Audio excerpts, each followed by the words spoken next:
Homem é executado com mais de 10 tiros na porta de casa em Puxinanã. Se a morte do Kel tem a ver com a morte do adolescente Johnny Alves, só quem vai responder isso é a polícia. Polícia prende dupla suspeita de tráfico de drogas em Campina. João Pessoa completa 437 anos. João Pessoa é uma cidade bem bacana para fazer esses passeios, acolhe a família, tem opções.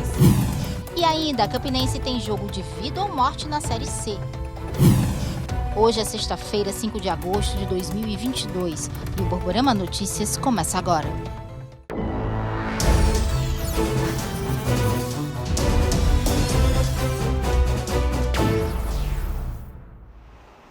Olá, boa noite! A gente abre essa edição mostrando que um homem foi executado com mais de 10 tiros no sítio Malícia, em Puxinanã. Ezequiel Gomes da Silva, de 21 anos de idade, o Kel, foi morto com pelo menos 10 disparos de pistola na face e outras partes do corpo. A execução ocorreu por volta das 6h30 da tarde, em frente à casa onde ele morava, na rua Rui Barbosa, conhecida como Rua da Pedra. Ele estava jantando com a mulher quando alguém chegou chamando por ele. Kel saiu e foi baleado. Ele morreu no terraço. A mulher do Kel é tia do adolescente Johnny Alves, que foi encontrado morto na semana passada na zona rural de Pocinhos. Se a morte do Kel tem a ver com a morte do adolescente Johnny Alves, só quem vai responder isso é a polícia. Há uma especulação aqui na cidade de Puxinanã de que a morte do Kel tem a ver justamente com a morte do Johnny. Mas o caso está sob responsabilidade do delegado Cristiano Santana e a equipe. Só ele e a equipe é que podem responder sobre o caso. O delegado Cristiano Santana não descartou essa possibilidade. No entanto, faltam alguns detalhes para tudo ser esclarecido. Ainda sobre a morte do Kel, ontem à tarde, chegou à casa dele um estranho dizendo que queria lhe entregar um documento para que o Kel levasse a uma empresa. E à noite voltaria com currículo. A Delegacia de Roubos e Furtos aqui de Campina conseguiu fazer uma apreensão de drogas. 2 homens acabaram presos. Com eles, os policiais encontraram 120 porções de cocaína, crack e maconha, além da quantia de R$600. Um desses homens presos, que tem 25 anos de idade, é um preso do regime semiaberto. Inclusive, ele tinha retirado a tornozeleira eletrônica para não ser localizado pela justiça. E ontem à tarde, a polícia, além de localizá-lo como fugitivo, fez o flagrante dele e do outro pelo porte de droga, pelo tráfico de maconha, cocaína e crack naquela região do Velame. Olha, a Câmara dos Deputados aprovou um projeto que acaba com o benefício das saidinhas temporárias para os presos do regime semiaberto. O projeto divide opiniões. Renato Diniz buscou um especialista para explicar melhor esse assunto para a gente. Vamos ver. A lei atual permite a saída temporária dos condenados no regime semiaberto para visitas à família durante feriados, frequência a cursos e participação em atividades. No entanto, a Câmara dos Deputados aprovou nesta quarta-feira proposta que extingue saídas temporárias de presos dos estabelecimentos prisionais. A saída temporária é uma forma de ressocialização dos presos fora do sistema prisional. Além disso, é preciso apresentar comportamento adequado para ter esse benefício. Mas vamos explicar direito, trazendo para Campina Grande essa situação. Na Casa Albergue Monte Santo, 479 apenados estão em regime semiaberto. Desses, 219 sem tornozeleira, com autorização para trabalhar durante o dia, se recolhendo no Monte Santo à noite, domingos e feriados. Outros 260 são monitorados por tornozeleira, com autorização para trabalhar durante o dia, se recolhendo em casa à noite, domingo e feriados. E aí, esses apenados vão ser prejudicados? Vão perder o benefício? O vice-presidente da Comissão de Advocacia Criminal e Segurança Pública da OAB, subseção Campina Grande, advogado Joubert Amorim, é contra essa restrição. Ele explicou como é essa situação hoje. Então, eu acho que essa legislação foi feita mais como uma resposta para esse anseio punitivista que nós temos hoje no Brasil, entendeu?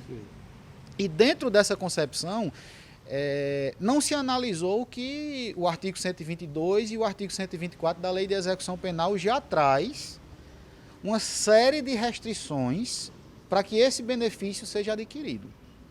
E dentro dessas restrições, é ínfima a quantidade de apenados que são beneficiados por essa saída temporária. E a gente não pode confundir essa saída temporária com aquela saidinha do Natal, com aquela saidinha do final do ano, que são duas situações totalmente distintas. Ele explicou ainda que a avaliação de cada apenado para trabalhar e estudar é feita de maneira extremamente diligente. O regime semiaberto hoje, praticamente ele não existe mais aquele albergue, aquele famoso albergue que existia o recolhimento noturno. O que é que está se acontecendo? Existe um monitoramento eletrônico pela famosa tornozeleira eletrônica. Inclusive existe um projeto de lei que tramita que os custos da tornozeleira eletrônica vai passar a ser do apenado, não mais do Estado, certo? E dentro dessa situação da tornozeleira eletrônica, o regime semiaberto existe uma restrição de deslocamento do preso. Ele vai cumprir esse semiaberto na sua residência, certo? Com horário restrito, com recolhimento de final de semana. O recolhimento que ele fazia no presídio, ele faz em casa com esse monitoramento, certo? E essa saidinha temporária não é que seja um requisito que você cumpriu, automaticamente você vai sair. Existe um ponto específico nesse tipo de saída, que é o requerimento ao juiz da execução penal. A seguir, o último dia de convenções define candidatos ao governo e Senado. E ainda os 437 anos da nossa Jampa.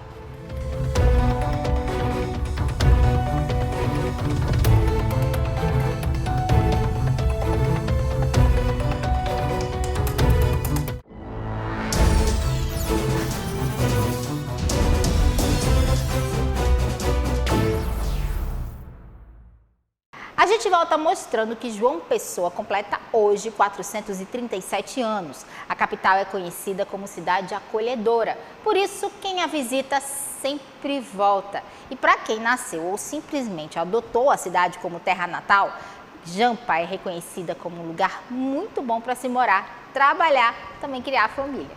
E eu sou apaixonado por João Pessoa, que é a minha terra natal. Eu jamais esqueceria de João Pessoa, para onde eu fosse sempre me lembrar de João Pessoa. Além de ser um apaixonado assumido pela capital paraibana, é daqui, do entorno do Parque Solon de Lucena, onde Marcelo consegue trabalhar e sustentar a família. O segredo do comerciante ambulante é a simpatia e a promoção. A minha estratégia a verdura é R$ 2,03 por 5. O negócio aqui é a promoção. É a promoção, O Parque da Lagoa, como é conhecido popularmente, atrai diversas famílias que buscam um lazer gratuito, seguro e ao ar livre. Acho que João Pessoa é uma cidade bem bacana para fazer esses passeios, acolhe a família, tem opções para a gente poder fazer, a gente que tem criança, tem bebê, é bem legal, tem bastante opção. Esta cidade realmente tem diversos encantos. Quem depende do transporte público para se deslocar por João Pessoa, provavelmente já pegou uma viagem com o motorista Carlos. Ele atualmente faz a linha circular, mas ele tem viagens por aqui que não caberiam num só livro. Nós pegamos carona com o seu Carlos para conhecer mais dessa história. Na verdade, sou natural de Santa Rita, né? Mas saí lá ainda pequeno para cá, estou aqui em João Pessoa desde 79. E hoje eu me considero pessoense de coração, né? Adotei a cidade, né? E eu não me vejo em outras cidades, não vejo em outro bairro, outra cidade. Então eu me identifico com João Pessoa, com o bairro que eu moro, né? São mais de 20 anos transportando sonhos, vidas e histórias por diversos pontos da capital paraibana.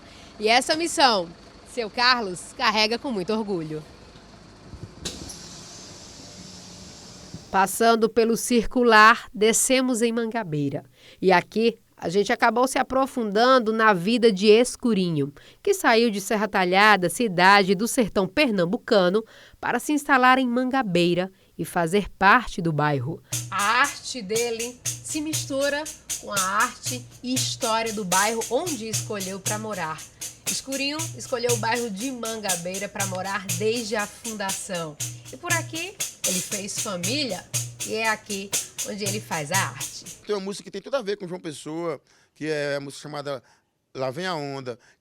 Tem a ver não só com João Pessoa, mas com o contexto da Paraíba.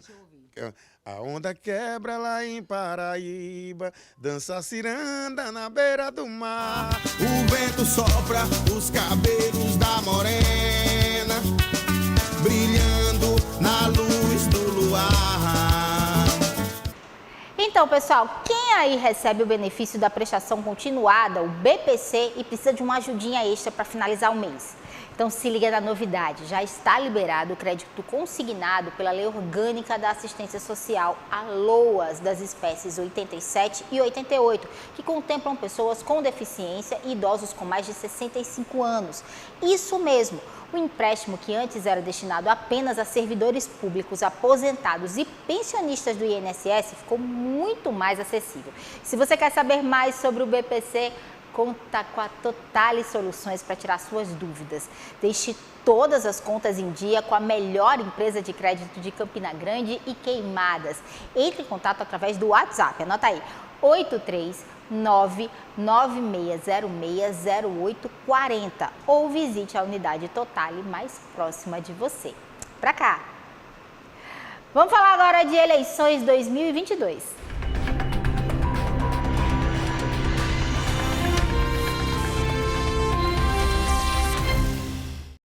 Pois é, o prazo para as convenções terminou hoje, né? E agora os partidos têm até o dia 15 de agosto para registrar as chapas junto ao Tribunal Regional Eleitoral.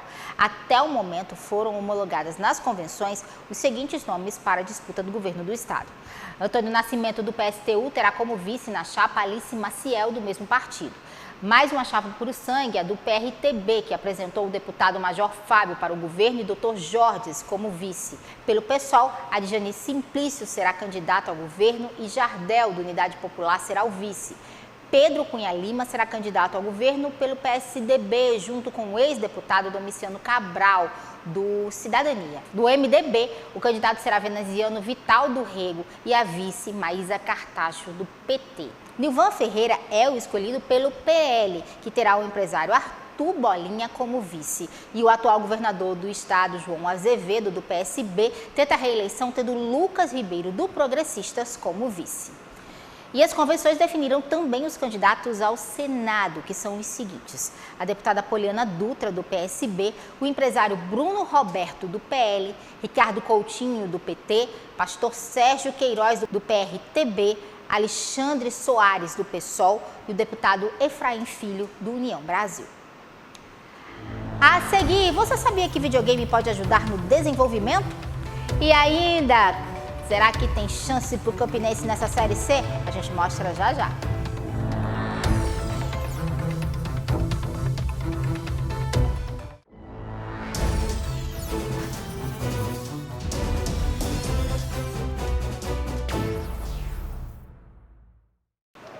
E a gente volta falando de futebol. É um fim de semana decisivo para o Campinense, viu?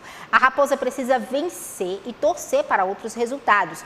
Vamos ver quais as combinações necessárias para o Campinense se livrar do rebaixamento. Com 15 pontos conquistados e restando 2 jogos na Série C, a Raposa se prepara para uma verdadeira guerra. 2 vitórias, esse é o foco. O confronto contra o Floresta é para matar ou morrer. Isso porque os cearenses também estão ameaçados de rebaixamento.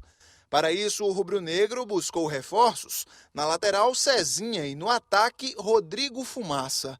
Mas apenas as próprias forças não são suficientes e a equipe precisa ficar de olho em outros jogos e torcer por outros resultados.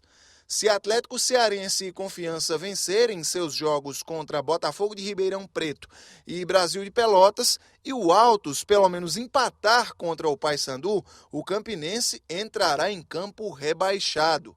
Caso se mantenha vivo e vença o Floresta, chega vivo à última rodada, precisando vencer o Volta Redonda e torcer contra 3 das 5 combinações.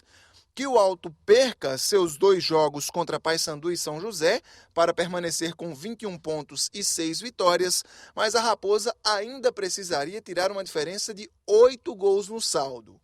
Que o Confiança conquiste no máximo 1 ponto contra Brasil de Pelotas e Atlético Cearense, somando no máximo 21 pontos e 5 vitórias. Neste cenário, uma a menos que a Raposa. Que o Floresta não vença o Paysandu na última rodada, indo no máximo a 20 pontos. Que o Atlético Cearense some no máximo 2 pontos contra Botafogo e Confiança, somando um total de no máximo 21 pontos, mas ficando com 5 vitórias. Que o Ferroviário não vença suas 2 últimas partidas contra Volta Redonda e Ipiranga, chegando no máximo a 20 pontos. Os números talvez não sejam os mais favoráveis. De acordo com o site Chance de Gol, o risco de rebaixamento é superior a 90%. Mas e se por uma obra benevolente e piedosa do destino os resultados forem favoráveis, caberá à Raposa fazer pelo menos a sua parte. E falando no Campinense, o time já está em Fortaleza, depois de 11 horas de viagem de ônibus até a capital cearense. O elenco treinou na tarde de hoje no CT do Ferroviário e amanhã pela manhã faz o último treino antes da partida contra o Floresta, que acontece no domingo, às 3 horas da tarde. Olha, por essa ninguém esperava, viu? A criançada que vai gostar muito dessa notícia. Pois é, segundo especialistas, acreditem ou não, jogar videogame faz bem. Qual criança já não ouviu da mãe uma frase como esta? Ricardo, já deu, né? Vamos desligar isso e fazer outra coisa? Deixa eu só passar essa fase. O que parece exagero para o filho, para a mãe, é precaução. É ansiedade, quem joga demais, é depressão, é sedentarismo, problema postural. Mas se depender dos resultados de uma pesquisa internacional, os pais vão poder relaxar um pouco em relação a isso. O estudo publicado pelo jornal britânico Scientific Reports acompanhou 9.000 crianças de 9 e 10 anos durante 2 anos. E constatou que os meninos e as meninas que mais jogaram videogame tiveram um aumento médio de 2,5 pontos no QI, o quociente de inteligência. O Ricardo acredita que o videogame ajuda de várias formas. Bom, tem jogos que me ajudam no reflexo, na perspectiva de visão, na criatividade. Para este professor da USP que estuda o emprego dos jogos eletrônicos na educação, os games podem oferecer estímulos importantes. Ele pode aprender questões que envolvam matemática, raciocínio lógico, relações entre espaço, tempo, relações com aspectos históricos. Especialistas em educação entendem também que os videogames podem potencializar ainda mais o desenvolvimento das crianças, se o uso dos jogos for acompanhado por mediadores, que podem ser os pais ou professores. É o que esta escola da capital paulista oferece. Aqui o conceito de gamificação é usado em aplicativos e programas didáticos e tem ajudado na aprendizagem. A gente busca estratégias para que o aprendizado ele seja mais próximo do dia a dia do aluno. É mais fácil porque você está naquele pensamento que você está jogando, mas na verdade você está aprendendo. Mas, como tudo na vida, é preciso evitar o excesso. Tudo pode estimular. Na verdade, como tudo também, o game também merece alguns cuidados, né? Como, por exemplo, o exagero no uso desse objeto lúdico no cotidiano das crianças, né? Então, para tudo deve haver um equilíbrio. Orientações que são seguidas pela mãe do Ricardo. A diferença entre o remédio, né, e o veneno é a dose.